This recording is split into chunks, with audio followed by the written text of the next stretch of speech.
Hello Year 5, welcome to your Tuesday maths lesson. Can you put today's date and learning objective into your book please, as shown, underline with a ruler, write flashback 4 and then complete the 4 questions and your time. Pause the video now, come back to me when you've done. Here you go. Can you mark please to show how you did? So 7/5 or 11/10. Let's change that into tenths so we can compare. That would be 14/10. So that is going to be greater. Change 5/8 into 16ths. So we need to double to make that 16th. So we double the top. So that's 10/16. There's your answer. That is 4/10. And the time is 6:30 or 18:30 in 24-hour clock. So, on to today's learning. Today we're going to be learning to add and subtract fractions. So, to help us with that today, we're going to use this learning to add and subtract fractions. To help us, let's get ready with the skills that are going to be really helpful today. Pause the video and have a go at these, please. Come back to me when you've had a go. Let's see how you did. Number 1, 5 apples, add 2 apples. Obviously, 7 apples. Now, that might seem strange, but we're talking about things. So we're talking about thirds or tenths. All we're doing is putting a number in front, just like in this example. 5/3, add 2/3. The word is thirds, so that doesn't change. The 5 add the 2 is 7, so it's 7/3. What about if we look at it written a different way? 7/9, subtract 4/9. Let's look at this bar. Here we've got 7 out of 9, so that's 7/9. Let's subtract 4 of them, and you can see we're left with 3/9. Here we've got 2 things to do, but we can still do that. We're starting off with a bar model showing 8/11, so 11 pieces with 8 shaded. We subtract first 5 of those pieces, and then we subtract another 1 piece, and we're left with 2/11s, and that's what we record. These skills are going to be really useful today. Bar models are brilliant for this maths. Let's learn. We're going to start by looking at a word problem. Let's have a look at this. Dexter eats 2/5 of his chocolate bar. So he's obviously eating it, so we're taking it away. Alex eats 4/5 of her chocolate bar. Do they eat more than one whole chocolate bar altogether? Now, altogether means we're actually going to add how many pieces they eat. So we're going to have 2/5 for Dexter's, drawn here on the bar, 4/5 for Alex, drawn on the bar, and we're going to find out altogether. So we're going to write 2/5 add 4/5, and you should see we get 6/5. If we take that piece and move it down, you should see we can use it to make a whole bar. Okay, so 6 and fifths becomes 1 whole bar and 1/5. So do they eat more than one whole bar? Yes, because it's 1 whole one and 1/5. Let's have a look at it. In this question, we've got 3/7, and you can see here I've drawn a bar, and 6/7, and I've drawn a bar. Pause the video and have a go. Let's see how you did. So 3 add 6 makes 9, so it's 9/7. If we took 1 from here and put it on there, that would make 1 whole bar with 2 left over, wouldn't it? If we check this, that's 1 whole one and 2/7. But what about if we don't have the bar model to look at? How do we then work it out? We're linking back to the work we did on improper fractions and converting to mixed numbers. So a part whole model works really well to help us work this one out. We've got 9/7. So what would 1 whole one be? It would be 7/7. So we'll put that over here. To get from 7 sevenths to 9 sevenths, we're going to add 2 sevenths. So that 7 sevenths is the same as 1 whole one, and the 2 sevenths are left over.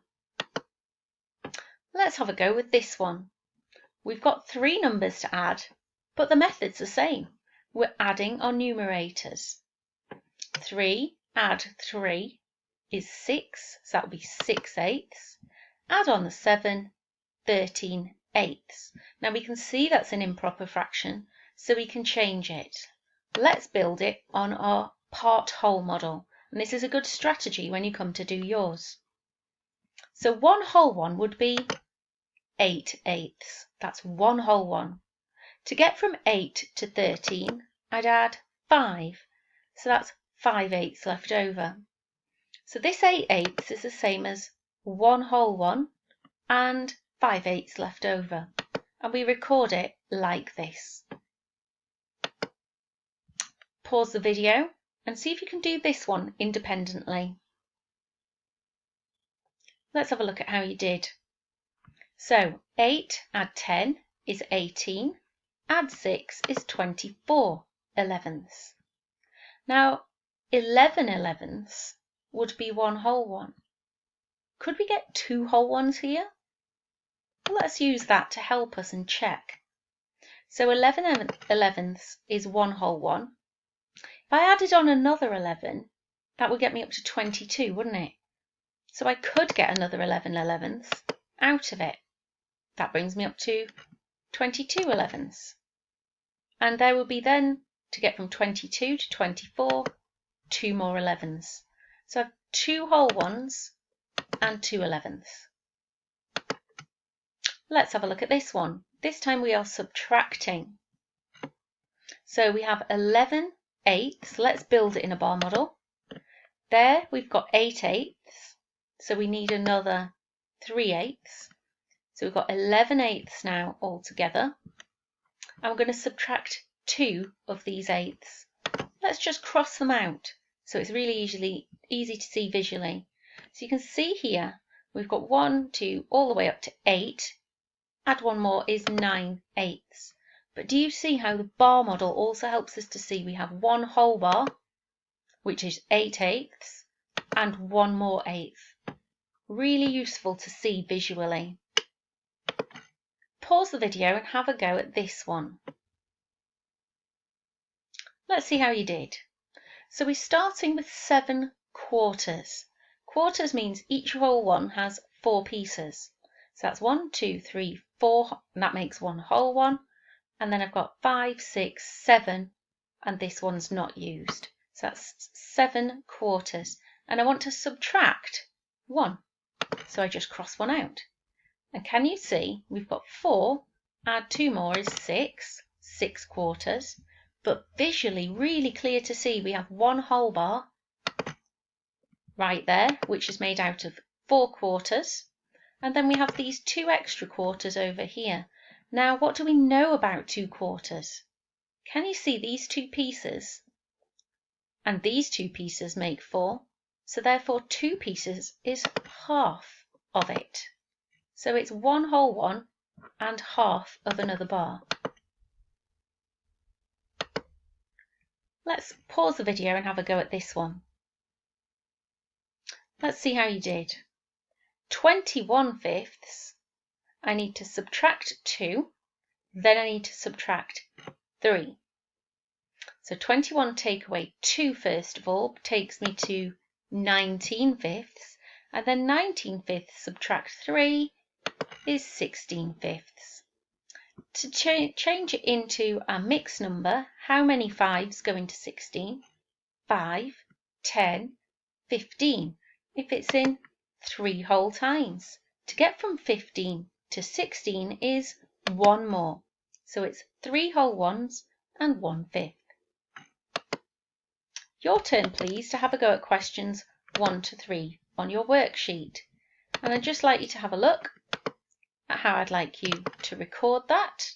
So you can see I want you to lay it out in your book. Please use 1 square for each part of the fraction as shown. For example, 4/5 I've shown here in red, and adding on 3/5, you can see I've added on 1, 2, 3. So I filled one bar and I started filling the next bar. You can see clearly there that there are 7/5, and clearly see that's one whole bar and 2 more fifths. Use that to continue your patterns. I'd like you to go all the way to the end of number 3, pause the video, do that, then come back to me. Let's continue.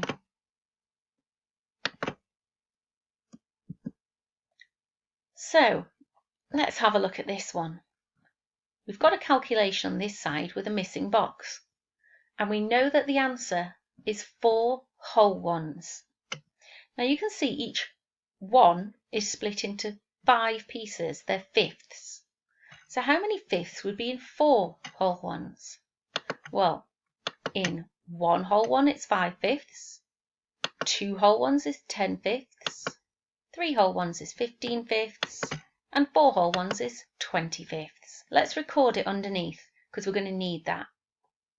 And to work backwards to there, we have to use the inverse, the opposite. So we start at 20/5, and instead of take away 8, we're going to add it, which is 28/5. And then instead of subtracting 7, we're going to add 7, which makes 35/5. Let's try this one. 5 halves, add 1 half, and it's got to be equal to this side. Well, let's see what this makes first. 5 add 1 is 6. 6 halves. How many 2's go into 6? 3, so it's equal to 3 whole ones. That means what we have on this side has to be equal to 3 whole ones. But this time we're working with ninths. So how many ninths would there be in 3 whole ones? 9 times 3 is 27 ninths. So something add 14 must make 27. 27 subtract that 14 makes 13. 13 add 14 is 27. Just checking. Let's have a look at this one. Pause the video and have a go. Let's see how you've done. So I start with 29/6. I take away a number and it ends up at 4 whole ones. Well, how many sixths will there be in 4 whole ones? 4 times 6 is 24. So that'd be 24/6. So what would I do to 29 to get to 24? I'd subtract 5. So it's 5/6. Let's have a look at this one. It's a balance one. Let's have a look. Something add 17/10 must be equal to 17/3 take away 2/3. Well, let's do the bit we can do first. 17 take away 2 is 15, so that's 15/3. And we know 3 goes into 15. How many times? That's right, it's equal to 5 whole ones. On this side, we need to make it equal to 5 whole ones, but we're working with tenths. How many tenths will there be in 5 whole ones? That's right, 50/10. So something add 17 must make 50. We could do 50, subtract 17, that's 33. Double check it. 33 add 17, yes, is 50/10. Mo and Tommy each have a jug of milk. Mo's jug contains 5/7 litres less milk than Tommy's. The total milk in the 2 jugs is 3 2/7. How much milk does Mo have? We're going to use a bar model to help us picture it. So this bar represents Mo's, but you can see here it's got to be less than Tommy's. So we've got to make Tommy's one longer. The difference is that it's 5/7 less. So that's this difference here. And we know together they're going to make 3 2/7. Okay, and this difference is 5/7 because it's 5/7 less. So let's have a look. If I can take this 5/7 off, we see we're left with 2 equal pieces, and we can work with that. Take away the 7s, 23/7, take away that, and it's 9/7. Well done.